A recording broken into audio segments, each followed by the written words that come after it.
Cool gear. And that lets you save... Look here. True Form Life. Green look on it.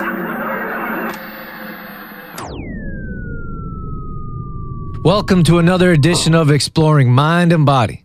I'm your host, True Form's Drew Taddia, fitness expert. Before we jump into things, where can you find us? You can find me at Twitter, at True Form Life. You can find our Facebook page at True Form. And as always, you can find out details all about us at trueformlife.com. What do we have coming up on today's show? We're talking about focusing on the negatives and positives and acceptance. All that and so much more coming up on... This is Exploring Mind and Body with True Form's Drew Taddia, fitness expert on 96.5 CKFM.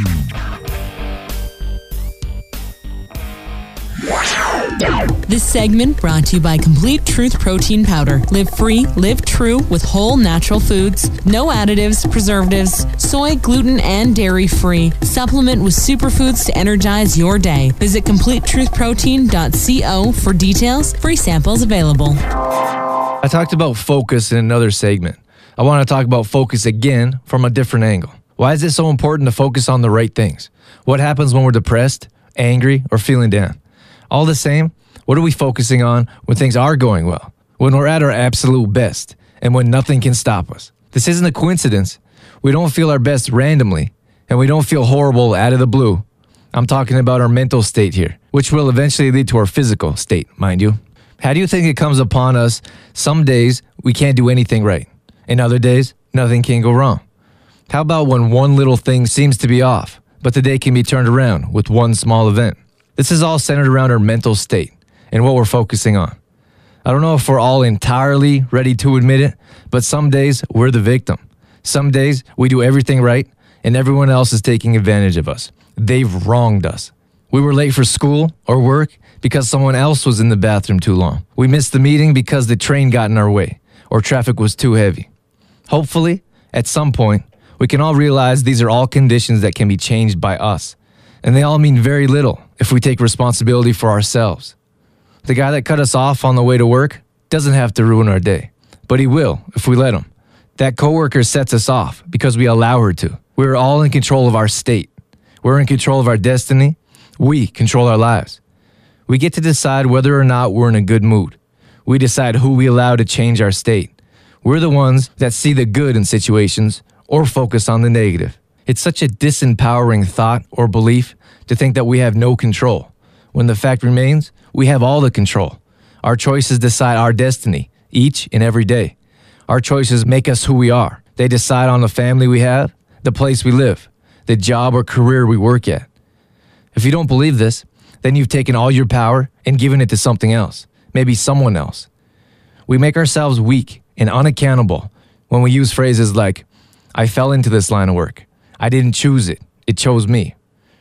How about, I wish I lived somewhere else. I wish I had more money, more friends. I wish I could lose some weight. All these things are choices we make every single day to decide the outcome of our lives. If you can't lose weight, it may not be because you're not trying hard enough. It may be because you haven't tried something different. Not everything works the same for everyone. If that was the case, why don't we have thousands of Bill Gates running around with a ton of money? Why isn't everyone a success for a weight loss? Why aren't we all living the life of our dreams instead of wishing or wanting? Because we have to find our own path. We have to find out what works, and far too many of us give up without believing in ourselves. We think the path is too hard, so we choose to sit around and wish instead of act. We're afraid to experiment because we're afraid to fail. This all goes back to the focus I was talking about at the beginning. What are you focusing on? Do you believe everyone is against you? Because if you believe it long enough, you'll make that happen, I promise. Do you believe there's no way to get out of that financial situation? Look at what you're focusing on. We focus on the hard in every situation. We focus on how great it would be to be someone else. How about the successes and failures? Why does one person believe they can and another person believes the opposite? Why does one person believe they've done everything possible and gives up while the other person tries something different? How about results? How come one person is happy with a couple pounds off the scale or a couple inches off the measuring tape, and the other person thinks they are a failure? And why, oh why, would someone please tell me the scale is end-all be-all when it comes to results? We could do absolutely everything right. We could change our entire lives, feel better, reduce stress, and drop inches. We could be more active and actually enjoying life. But as soon as that scale reads a number we don't like, all of our progress is negated. Every small step we took forward is wiped out with one step on the scale. I know this is partially society, with the biggest loser seeing pounds drop every week. I know we need to feel skinny because after all, skinny is beautiful. I know every time most people step on the scale and don't see the numbers go down, they aren't happy with the results. But I'll never completely understand why there could be so many positives which are all blinded by the scale. I'll tell you where it all begins. I'll tell you where just about every answer contains with the questions I just asked. It all begins with focus. What are you focusing on? And where's your mindset? If all we focus on is the numbers and the scale, then absolutely nothing else will make a difference in our lives unless those numbers go down. And I can tell you, that's a tough way to live. We make it awfully difficult to be happy, to find success. We narrow our scope of success so small, we don't give ourselves much of a chance. Years ago, this person came to a fitness class of mine, and I asked them if they were exercising at all before today. I also asked them if they had any problems I should know about. I didn't get much of an answer besides a grunt. A couple minutes into class, it was clear they were trying to keep up with everyone else, who, for the most part, was in very good shape. So I went over to them quietly and said, since this is your first class, you might want to take it easy until you get used to the class and some of the exercises. They barked back, this is my body, and I'll do what I want with it. I was shocked. I didn't know what to say. I never heard anything like this. So we carried on, as usual, and about 10 minutes later, this person sat down and said, this type of class isn't for me, which is perfectly fine. Maybe it wasn't. But the point I'm getting at is, what do you think they were focusing on?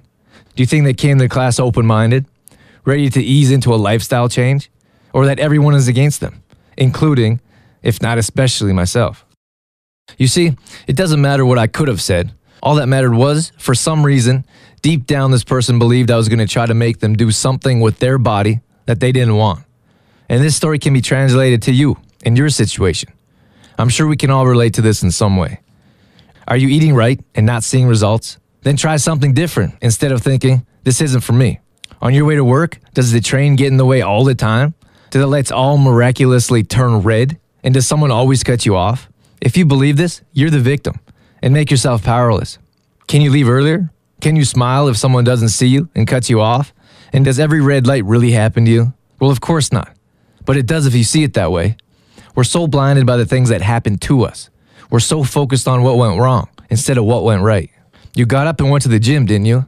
You made it to that meeting, albeit a few minutes late, but nonetheless, maybe even slamming on your brakes was necessary to help someone else get to where they were going on time.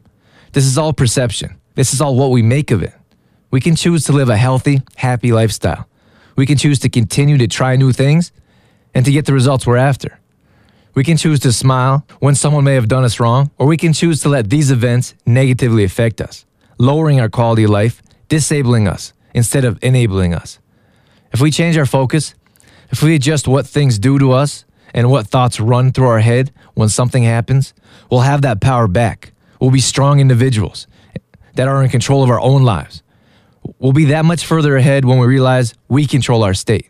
We control our happiness. And nothing can get in the way of that. Not if we don't let it. Exploring Mind and Body with True Form's Drew Taddia would not be possible without the help from the following sponsors: AG Foods in Didsbury, CLC Fitness Center, Health Street in the Cornerstone Shopping Center Olds, and Shoppers Drug Mart, working together to help build a healthier tomorrow. For more information on True Form Life, Drew Taddia, or how to become a sponsor of Exploring Mind and Body, visit trueformlife.com. This segment brought to you by True Form Fitness for all your health and fitness needs. Personal training and group classes available locally. Visit trueformlife.com for details. In who we are is how we perceive ourselves. Most of the time it's a myth, it's a lie, or fabrication. Rarely the latter. We let little things bother us. We don't pay attention to details that form our lives, which ultimately makes us who we are and what we surround ourselves with. If you don't like who you are, then do something about it. It's that simple. Have you ever been sick and tired of being sick and tired? I'm sure most of us have. So why not do something about it? I don't believe action is ingrained in us. the same as complaining is, or the same as acceptance is.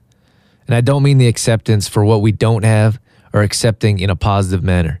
I'm talking about settling for less than. We're okay with not putting in more effort if we don't like what we see. We're okay with accepting our circumstances, even if they're miserable. Why are we like this? Why don't we change? Why don't we put in the constant effort it takes to change our lives for the better? The first answer is, if you want to change, you have to do exactly that. You have to be committed long term to living a different lifestyle, to being a different person. Nothing will change overnight. The second answer is, this is what we're brought up with, and it's what society teaches. In school, if you're not as smart as another kid, you're not put in the accelerated class to catch up. They do the exact opposite, which means you'll fall further behind the smart kids and learn at a slower rate. The smart kids are separated. They're given more attention and keep moving forward, while the less gifted kids get left behind. This isn't what happened to each one of us. That might be a little slow in some areas, but this is exactly how we think. Why not put in less effort and be fine with where we're at instead of putting in more effort and catch up?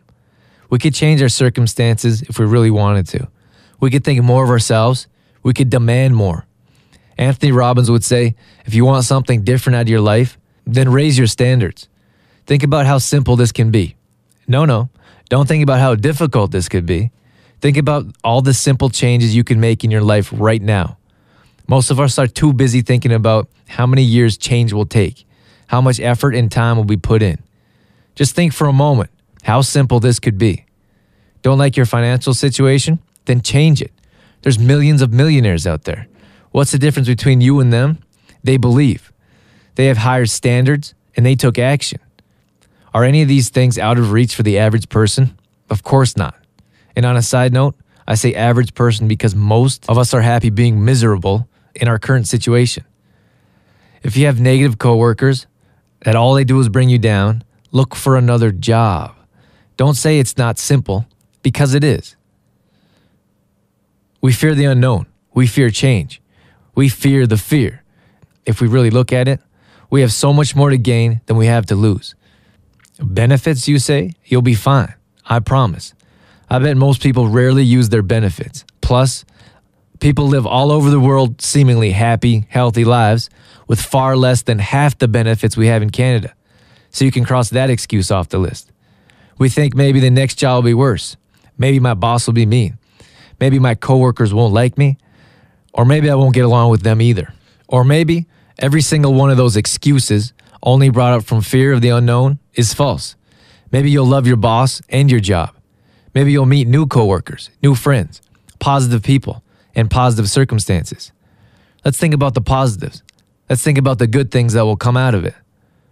Why do we think about what we have to lose by leaving? How about what you have to lose by staying? Like a miserable life, like negative people, stress, frustration, and anything but a supportive, encouraging atmosphere. Raise your standards. Believe you deserve more and do something about it. How about if you're in an abusive relationship? I'm talking wide scope abusive. Maybe it's not physical. Is someone always putting you down? Maybe it's not even name calling or yelling.